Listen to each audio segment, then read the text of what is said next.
গেল 12ই মার্চ সাকিব অপুর আনুষ্ঠানিক তালাক কার্যকর হয়ে গেছে।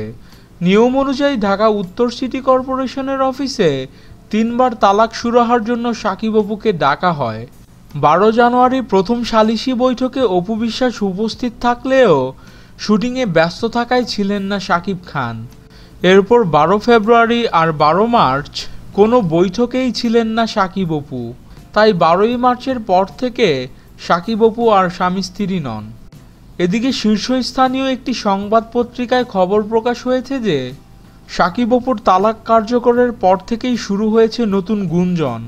অপু বিশ্বাস নাকি তালাক কার্যকরের আগেই বগুড়ার কোনো এক হিন্দু ব্যবসায়ীকে গোপনে হিন্দু ধর্ম অনুযায়ী বিয়ে করেছেন, যদিও বিষয়টি কোনো সূত্র থেকেই নিশ্চিত হওয়া যায়নি।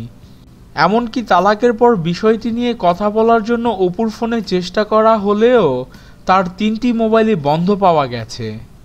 আপনাদের কি মতামত এই প্রসঙ্গে? অপু বিশ্বাস কি আসলেই গোপনে বিয়ে করেছে? এখনই কমেন্টস করে জানান এবং আমাদের ভিডিও ভালো লেগে থাকলে অবশ্যই চ্যানেল সাবস্ক্রাইব করতে ভুলবেন না। ভিডিওতে লাইক দিন, শেয়ার করুন। ধন্যবাদ।